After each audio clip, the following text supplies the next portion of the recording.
densities of 4 liquids A, B, C and D are given below. So ఇక్కడ liquids 4 liquids ఇచ్చారు and వాటి డెన్సిటీస్ని ఇచ్చారు. So దీనికి సంబంధించిన ఇన్ఫర్మేషన్ అనేది ఈ 4 ఆప్షన్స్లలో ఇచ్చారు. ఇందులో నుంచి కరెక్ట్గా ఉన్న స్టేట్ కావాలి. ఓకే, ఫస్ట్ చూద్దాం. An object that floats in liquid C may or may not float in liquid A. So liquid C పైన మనం ఏదైనా ఆబ్జెక్ట్ వేస్తే ఆ ఆబ్జెక్ట్ అనేది ఏ లిక్విడ్లో ఫ్లోట్ అయితే అవ్వచ్చు లేకపోతే లేదు అనేది ఫస్ట్ ఆప్షన్ చెప్తుంది. సి లిక్విడ్ మీద ఫ్లోట్ అయ్యే ఆబ్జెక్ట్ యొక్క డెన్సిటీ 800 ఉందనుకోండి, అది 785 కన్నా ఎక్కువ కదా.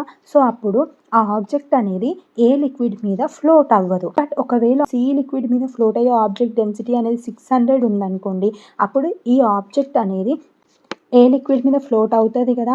సో ఇక్కడ ఇచ్చిన స్టేట్మెంట్లో అదే మెన్షన్ చేశారు కదా, an object that floats in liquid C may or may not float in liquid A.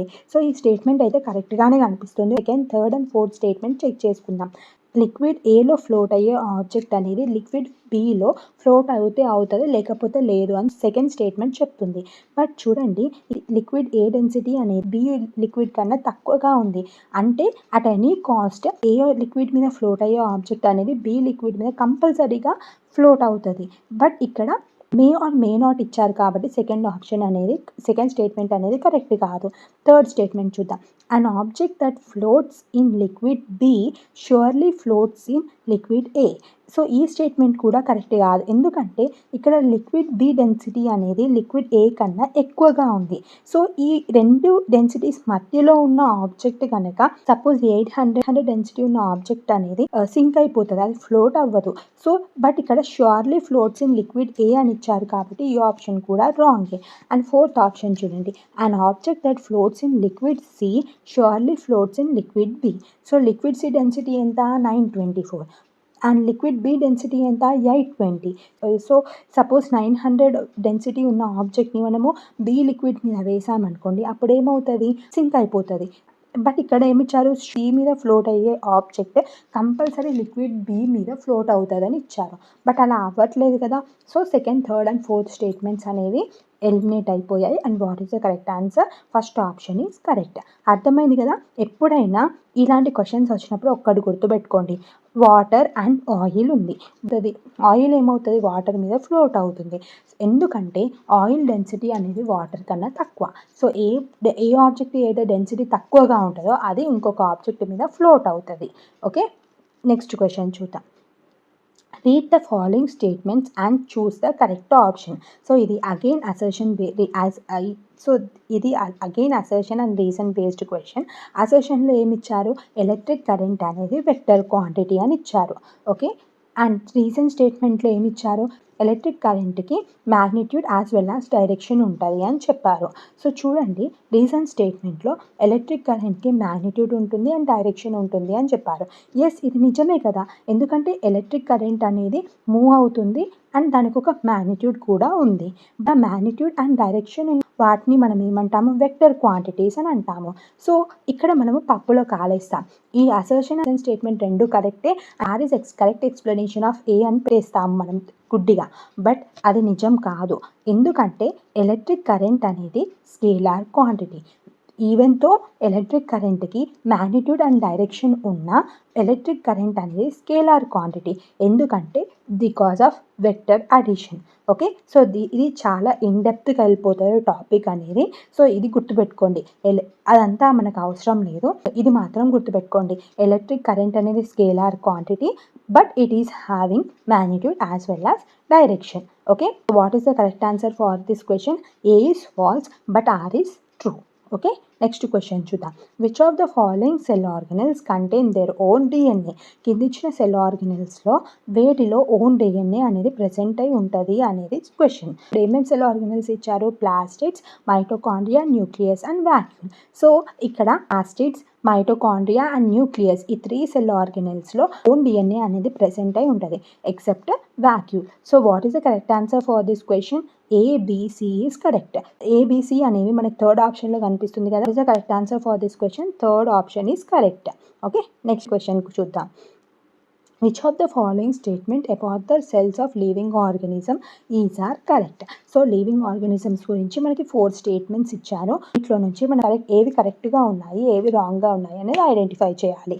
Okay, so of the సీటెట్కి సంబంధించిన సైన్స్ టాపిక్స్ మన ఛానల్లో ఉన్నాయి అకార్డింగ్ టు ఎన్సీఆర్టీ బుక్స్. ఒకవేళ కనుక మీరు చూడనట్టయితే చూడండి. ఓకేనా, మన ఛానల్లో ఉన్న ప్లేలిస్ట్లోకి వెళ్ళి ఒకసారి చెక్ చేయండి, మీకు క్లియర్గా అనిపిస్తూ ఉంటాయి. ఓకే, సో ఈ క్వశ్చన్కి వచ్చేద్దాం. ఇక్కడ ఏ స్టేట్మెంట్లో ఏమని మెన్షన్ చేయరు, అన్ని లివింగ్ ఆర్గానిజమ్స్లో ఉన్న సెల్స్ అనేవి మైక్రోస్కోపిక్గా ఉంటాయి అండ్ వాటిని మన నేకెడ్ ఐ అంటే మన కళ్ళతోటి మనం చూడలేము అని మెన్షన్ చేశారు. బట్ చూడండి, ఎగ్ అయినా ఆస్ట్రిచ్ ఎగ్ అయినా ఏదైనా కావచ్చు, అదొక సింగిల్ సెల్, బట్ అది మనల్ని చూడగలుగుతున్నాం అంటే దాని అర్థం ఏంటి, అన్ని సెల్స్ అనేవి మైక్రోస్కోపిక్గా ఉండవు, కొన్ని మన కళ్ళకి కనిపిస్తుంది. కాబట్టి ఈ స్టేట్మెంట్ అనేది తప్పు. నెక్స్ట్ స్టేట్మెంట్ చూద్దాం. All have a cell wall. అన్ని సెల్స్కి సెల్ వాల్ ఉంటుందా? ఉండదు. యానిమల్ సెల్స్లో మనకి సెల్ వాల్ అనేది కనిపించదు, ఓన్లీ సెల్ మెంబ్రెయిన్ అనేది ప్రెజెంట్ అయి ఉంటుంది. సో బి స్టేట్మెంట్ అనేది తప్పు. సి స్టేట్మెంట్ చూద్దాం. All have a nuclear membrane. Nucleus చుట్టూ ఒక మెంబ్రెయిన్ ఉంటుంది, దాన్ని మనము న్యూక్లియర్ మెంబ్రెయిన్ అంటాము. సో ప్రొకార్యోటిక్ ఆర్గానిజమ్స్లో న్యూక్లియస్ చుట్టూ న్యూక్లియర్ మెంబ్రెయిన్ అనేది ఉండదు. సో సి ఆప్షన్ కూడా తప్పేది. ఈ ఆప్షన్ చూద్దాం. All have a cell membrane. అన్ని లివింగ్ ఆర్గానిజం సెల్స్కి సెల్ మెంబ్రెయిన్ అనేది ఉంటుంది అనేది చెప్తుంది. ఇది నిజమే. ఎవ్రీ లివింగ్ ఆర్గానిజం యొక్క సెల్కి సెల్ మెంబ్రెయిన్ అనేది కంపల్సరీగా ఉంటుంది. So what is the correct answer for this question? 4th option only A is correct. Okay, next question చూద్దాం. సో ఇక్కడ ఇది match the following based question. So ఇక్కడ column A and column B ఇచ్చారు. Column మేలోనేమో different materials ఇచ్చారు, and బిలో ఆ different materials ఎంత టైం తీసుకుంటాయి అప్రాక్సిమేట్గా డికంపోజ్ అవ్వడానికి అనేది బి కాలంలో మెన్షన్ చేశారు. వాటి యొక్క కరెక్ట్ సెట్ని మనం ఈ ఆప్షన్స్లో నుంచి సెలెక్ట్ చేసుకోవాలి. ఓకే, సో ఇక్కడ ప్లాస్టిక్ బాటిల్. సో మనకు తెలుసు ప్లాస్టిక్ అనేది చాలా ఇయర్స్ తీసుకుంటుంది డికంపోజ్ అవ్వడానికి. సో ఏది correct match? 5th one several years is correct match. So కింద ఇచ్చిన ఆప్షన్స్లలో A5 అనేది 2nd అండ్ 4th ఆప్షన్లో కనిపిస్తుంది. ఓకే, నెక్స్ట్ చూద్దాం. ఇక్కడ బనానా పీల్ చూడండి. సో ఈ బనానా పీల్ అనేది న్యాచురల్ ప్రోడక్ట్. సో ఈ న్యాచురల్ ప్రోడక్ట్ అనేది తొందరగా డీకంపోజ్ అవుతుంది. సో ఇక్కడ ఇచ్చిన ఆప్షన్స్లలో టైం ఉన్న దేంట్లో ఉంది? 1 to 2 వీక్స్ కదా. సో డీకి 2 అనేది కరెక్ట్ మ్యాచ్. D2 అనేది మనకి ఏ ఆప్షన్లో కనిపిస్తుంది? 2nd ఆప్షన్లో కనిపిస్తుంది. ఒకసారి BCEని కూడా చెక్ చేసుకుందాం. సో ఈ BCEలో పేపర్ అనేది తొందరగా డీకంపోజ్ అవుతుంది. సో ఇక్కడ బనానా పీల్ తర్వాత తక్కువ టైం ఉన్నది దేంట్లో? 3rd ఆప్షన్లో కదా. సో ఈకి 3 అనేది కరెక్ట్ మ్యాచ్. కాటన్ షర్ట్లో కాటన్ అనేది తొందరగా డీకంపోజ్ అవుతుంది. సో సికి 1 అనేది కరెక్ట్ మ్యాచ్ అండ్ సిల్క్ స్కార్ఫ్కి 4 అనేది కరెక్ట్ మ్యాచ్. మ్యాచింగ్స్ అన్నీ మనకి 2nd ఆప్షన్లో కరెక్ట్గా ఉంది కాబట్టి what is the correct answer for this question? 2nd option is correct. A feather of mass 15 grams is dropped from a height. It is found to fall with a constant velocity. What is the net force acting on it? So ఒక feather దాని mass ఎంత ఉందంట? 15 grams ఉందంట. అది ఒక certain height నుంచి కిందకి వేశారు. సో ఆ ఫెదర్ కాన్స్టెంట్ వెలాసిటీ తోటి కింద పడుతుంది. సో ఈ ఫెదర్ యొక్క నెట్ ఫోర్స్ ఎంత అనేది మనం కనుక్కోవాలి. ఓకే, సో ఫోర్స్ కనుక్కోవాలి కాబట్టి ఫోర్స్ ఫార్ములా ఏంటిది? Mass into acceleration. యాక్సిలరేషన్ అంటే ఏంటి? చేంజ్ ఇన్ వెలాసిటీ కదా. సో ఇక్కడ క్వశ్చన్లో చూడండి, కాన్స్టెంట్ వెలాసిటీ ఇచ్చారు అంటే అక్కడ వెలాసిటీ అనేది చేంజ్ అవ్వట్లేదు. It means what? యాక్సిలరేషన్ అనేది 0. ఓకే, అండ్ ఫెదర్ది మాస్ ఎంత? 15 grams. సో 15 into 0 ఎంత వస్తుంది మనకి? 0 వస్తుంది కదా. So what is the net force acting on that feather? It is 0. Okay, so what is the correct answer for this question? First option 0 is correct. అర్థమైంది కదా. Next question చూద్దాం. And ion X3+ is obtained from an element X. Its atomic mass is 27 and atomic number is 13. So ఇప్పుడు మనము X3+ element ion యొక్క protons, electrons and న్యూట్రాన్స్ని కనుక్కోవాలి. Okay, so atomic number ఎంత? ఈ X ఎలిమెంట్ది 13. So atomic number అనేది number of ప్రోటాన్స్ని indicate చేస్తుంది, denote చేస్తుంది. Okay, and atomic mass mass అనేది ప్రోటాన్ అండ్ న్యూట్రాన్ యొక్క సమ్. ఓకే, సో ఈ ఎక్స్ ఎలిమెంట్లో ఇప్పుడు ఎన్ని ప్రోటాన్స్ ఉన్నట్టు? 13 ప్రోటాన్స్ అనేది ఉన్నట్టు. ఓకే, సో ఈ ఆప్షన్లో థర్డ్ అండ్ ఫోర్త్ ఆప్షన్లో నెంబర్ ఆఫ్ ప్రోటాన్స్ అనేది కరెక్ట్గా ఉంది. బట్ ఇక్కడ ఫస్ట్ అండ్ సెకండ్ ఆప్షన్లో 13 లేదు కాబట్టి 2 ఎలిమినేట్ అయిపోయాయి. ఓకే, నెక్స్ట్ ఏంటి? Number of electrons. సో ఇక్కడ నంబర్ ఆఫ్ ఎలక్ట్రాన్స్ అనేవి ప్రోటాన్స్కి ఈక్వల్గా ఉంటాయి. బట్ ఇక్కడ ఈ అయాన్ పైన ఏముంది? 3+ అంటే ఎలిమెంట్లో 3 ఎలక్ట్రాన్స్ అనేవి తక్కువగా ఉన్నాయి అని అర్థం. So number of protons 13. So ఇందులో నుంచి 3ని కట్ చేస్తే ఎంత? మనకి 10 వస్తుంది. Okay, so number of electrons ఎన్ని? 10. అటామిక్ నెంబర్ అనేది నెంబర్ ఆఫ్ ప్రోటాన్స్ని డినోట్ చేస్తుంది. సో నెంబర్ ఆఫ్ ప్రోటాన్స్ ఎంత? 13. ఎన్ని ప్రోటాన్స్ ఉంటాయో అన్ని ఎలక్ట్రాన్స్ ఉంటాయి ఎలిమెంట్లో. ఓకే, బట్ ఇక్కడ అయాన్ X3+ ఉంది కాబట్టి 3 ఎలక్ట్రాన్స్ అనేవి తక్కువగా ఉన్నట్టు. సో నెంబర్ ఆఫ్ ఎలక్ట్రాన్స్ ఎన్ని? 10. ఓకే, సో నెక్స్ట్ ప్రోటాన్స్ని కనుక్కోవాలి. సో ఆటమిక్ మాస్ అనేది some of protons and neutrons కదా. సో ప్రోటాన్స్ ఎన్ని ఉన్నాయో మనకు తెలుసు, ఎన్ని? 13. అండ్ న్యూట్రాన్స్ ఎన్ని ఉన్నాయో కనుక్కోవాలి, X అనుకోండి.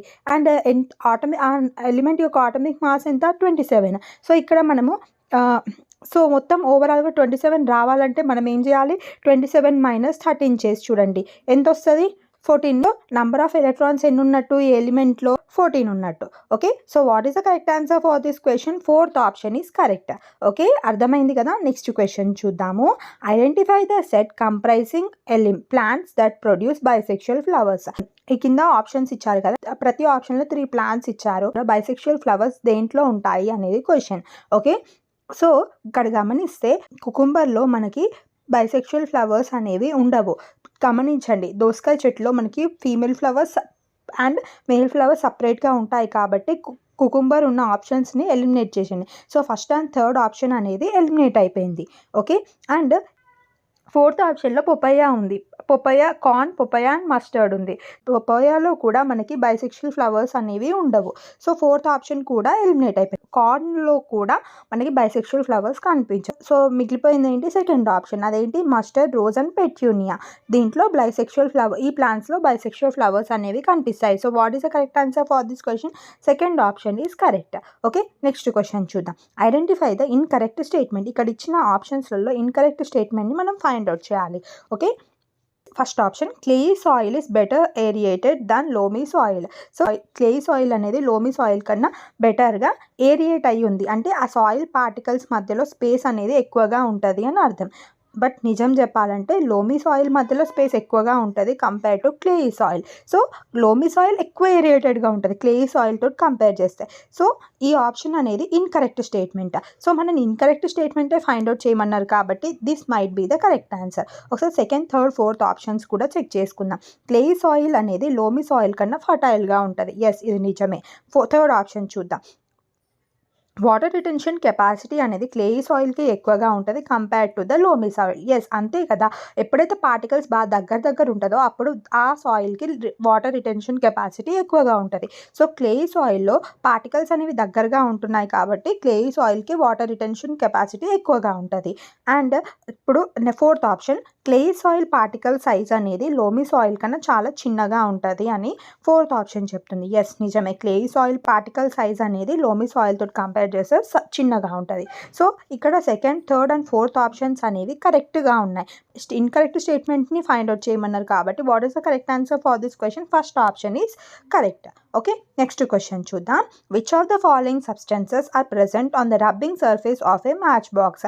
సో మ్యాచ్ బాక్స్ యొక్క రబ్బింగ్ సర్ఫేస్ మీద మనకి ఏ సబ్స్టెన్సెస్ అనేవి ఉంటాయి అనేది క్వశ్చన్. సో మ్యాచ్ బాక్స్ యొక్క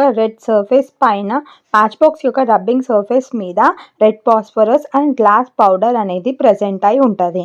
ఓకే, సో ఈ ఆప్షన్ ఇది ఏ ఆప్షన్లో ప్రెజెంట్ అయి ఉంది? ఫస్ట్ ఆప్షన్లో ఉంది కాబట్టి what is the correct answer for this question? First option is correct. Okay, next question చూద్దాము. A and B secrete their hormones when they receive order from gland dash. C. Which of the following can A, B, C respectively be?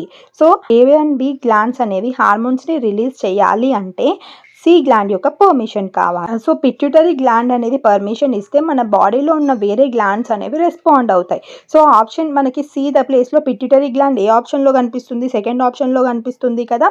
So what is the correct answer for this question? Second option is correct.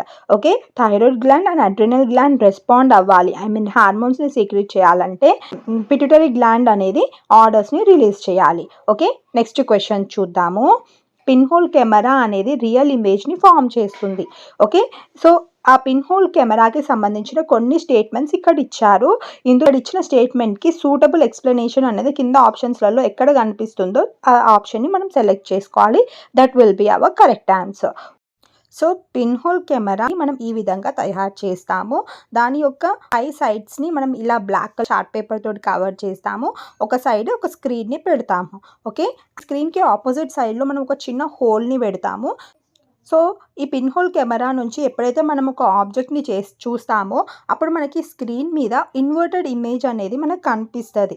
ఎందుకంటే ఇక్కడ object నుండి వచ్చే light race అనేది ఈ విధంగా ఇక్కడ pin hole దగ్గర converge అయ్యి ఆపోజిట్ డైరెక్షన్స్లోకి, అంటే ఈ పైన రే అనేది కిందికి వెళ్తుంది అండ్ కింది రే అనేది పైకి వెళ్తుంది. కాబట్టి సో ఈ ఆబ్జెక్ట్ యొక్క పైన రేస్ అనేది కింద పడుతున్నాయి అండ్ కింద రేస్ అనేవి పైకి వెళ్తున్నాయి. అందుకే మనము ఇన్వర్టెడ్ రియల్ ఇమేజ్ని చూస్తాము.